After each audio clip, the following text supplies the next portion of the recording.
ಗೃಹಲಕ್ಷ್ಮಿಯ ಈ ಯೋಜನೆ ಇಡೀ ವಿಶ್ವದಲ್ಲಿಯೇ ಅತ್ಯಂತ ಮಹಿಳೆಯರ ಆರ್ಥಿಕ ಸ್ವಾವಲಂಬನೆಗೆ ಮಾಡಿದಂಥ ಒಂದು ವಿಶ್ವದಲ್ಲಿ ಕರ್ನಾಟಕದಲ್ಲಿ ಗೃಹಲಕ್ಷ್ಮಿಯನ್ನು ನಾವು ಮಾಡಿದ ನಂತರ ಇಡೀ ಭಾರತ ದೇಶದಲ್ಲಿ NDA ಒಕ್ಕೂಟ BJPಯವರು ಕರ್ನಾಟಕ ಮಾಡೆಲ್ನ ಉಪಯೋಗ ಮಾಡಿದ್ರು.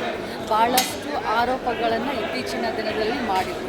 5,000 ಕೋಟಿ ಇದು ಅದು ಇದು ಅಂತ ಭಾಳಷ್ಟು ಮಾತನಾಡಿದ್ರು. ಆದರೆ ಇವತ್ತು ಕೇಂದ್ರದ ಆಯೋಗವೇ ಇದಕ್ಕೆ ಒಂದು ಮೆಚ್ಚುಗೆಯನ್ನು ವ್ಯಕ್ತಪಡಿಸಿದೆ.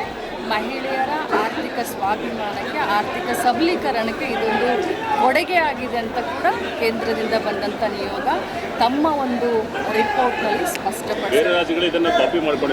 ಖಂಡಿತವಾಗ್ಲೂ ಕರ್ನಾಟಕ ಮಾಡೆಲನ್ನು ಬೇರೆ ರಾಜ್ಯಗಳು ಕಾಪಿ ಮಾಡಿಕೊಂಡಿದ್ದಾರೆ. ಇದು ಜಗಜ್ಜಾಹೀರು. ಖಂಡಿತವಾಗ್ಲೂ ಬೆಳಗಾವಿ ಜಿಲ್ಲೆ ಬಹಳ ದೊಡ್ಡ ಜಿಲ್ಲೆ. ಈ ಜಿಲ್ಲೆಯಿಂದ ಸುಮಾರು 11 ಜನ ನಾವು ಕಾಂಗ್ರೆಸ್ ಪಕ್ಷದಿಂದ ಆರಿಸಿ ಹೋಗಿದ್ದೇವೆ. ನಮ್ಮ ಜಿಲ್ಲೆ ದೊಡ್ಡ ಜಿಲ್ಲೆ ಇರೋದ್ರಿಂದ ನಮ್ಮ ಜಿಲ್ಲೆಗೆ ಕನಿಷ್ಠ ಇನ್ನೂ 2 ಮಂತ್ರಿ ಸ್ಥಾನವನ್ನು ಕೊಡ್ತಾರೆ ಅನ್ನುವಂಥ ವಿಶ್ವಾಸ ನಮಗೆ.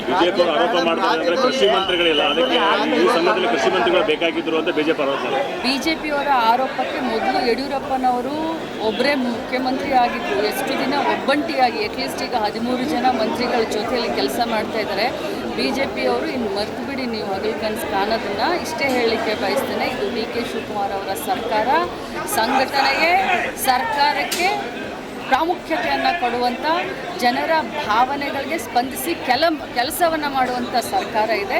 ನೀವು ಬರೀ ಇದೇ ರೀತಿ ವಿರೋಧ ಪಕ್ಷದಲ್ಲಿ ಕೂತ್ಕೊಂಡು ಆರೋಪ ಮಾಡಿ ಇನ್ನು ಮುಂದೆ ಅಂತ ಹೇಳಲಿಕ್ಕೆ ಬಯಸ್ತೇನೆ. ನಿರೀಕ್ಷೆ ಉತ್ತರ ಕರ್ನಾಟಕದ ಅಭಿವೃದ್ಧಿ ಇರ್ಬೋದು.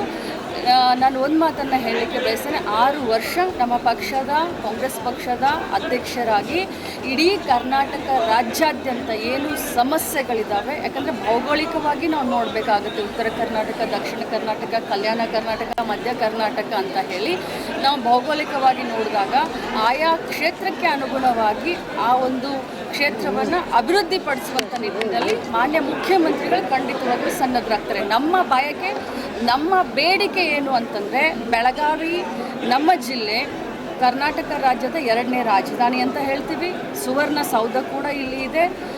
ಹವಾಮಾನವಾಗಿ ನಾವು ನೋಡಬೇಕು ಅಂತಂದರೆ ಉದ್ಯಮಗಳಿಗೆ ಬಹಳಷ್ಟು ಅತ್ಯುತ್ತಮವಾದಂಥ ವಾತಾವರಣ ಇಲ್ಲಿ ಇದೆ. ಇದು ಬಾಂಬೆಗೂ ಹತ್ತಿರ ಇದೆ, ಗೋವಾಗೂ ಹತ್ತಿರ ಇದೆ.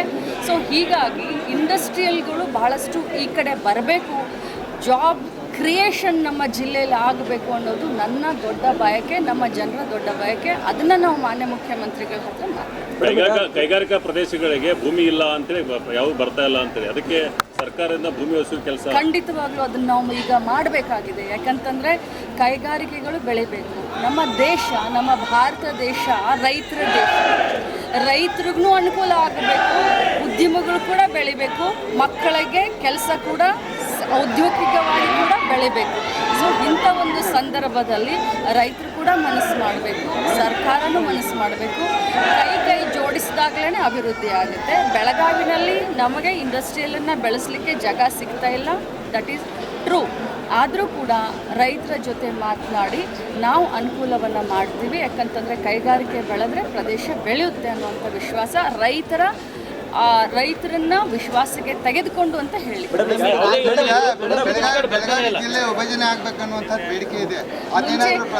ಮುಂಚೆಯಿಂದನೂ ಕೂಡ ನಾನು ತಮ್ಮ ಎದುರುಗಡೆ ಹೇಳಿದ್ದೇನೆ, ಬಹಳ ದೊಡ್ಡ ಜಿಲ್ಲೆ ನಮ್ಮ ಬೆಳಗಾವಿ ಜಿಲ್ಲೆ. ಬಟ್ ಈಗ ಅದು ಅಪ್ರಸ್ತುತ. ಪ್ರಥಮ ಬಾರಿಗೆ ಅವರು ಬರ್ತಾ ಇದ್ದಾರೆ. ಮುಂದಿನ ದಿನದಲ್ಲಿ ಖಂಡಿತವಾಗ್ಲೂ ಇದರ ಬಗ್ಗೆ ಗೃಹಲಕ್ಷ್ಮಿಯನ್ನ ಬಹಳ ಅಚ್ಚುಕಟ್ಟಾಗಿ ನಿಭಾಯಿಸಿದ್ದೀರಿ. ಆದರೆ ಕೊನೆ ಹಂತದಲ್ಲಿ ಎಲ್ಲೋ ಒಂದು ಕಡೆ ನಿಮ್ಮ ಹೆಸರನ್ನು ಕೆಡಿಸುವಂತ ಯತ್ನ ನಡೀತಾ ಇಲ್ಲ. ಇದು ವಿರೋಧ ಪಕ್ಷದವರು ಆರೋಪವನ್ನು ಮಾಡ್ತಾರೆ, ಏನು ತೊಂದರೆ ಏನಿಲ್ಲ. ಆದರೆ ಸತ್ಯಾಸತ್ಯತೆ ಏನನ್ನೋದು ಅವ್ರಿಗೂ ಕೂಡ ಗೊತ್ತಿದೆ. ಮಸ್ರಲ್ಲಿ ಕಲ್ಲನ್ನು ಹುಡುಕುವಂಥ ಪ್ರಯತ್ನ ಮತ್ತಷ್ಟು ಸುದ್ದಿಗಳಿಗಾಗಿ ನೋಡ್ತಾ ಇರಿ ಪಬ್ಲಿಕ್ ನ್ಯೂಸ್ 24x7. ಇದು ಸತ್ಯದ ಧ್ವನಿ.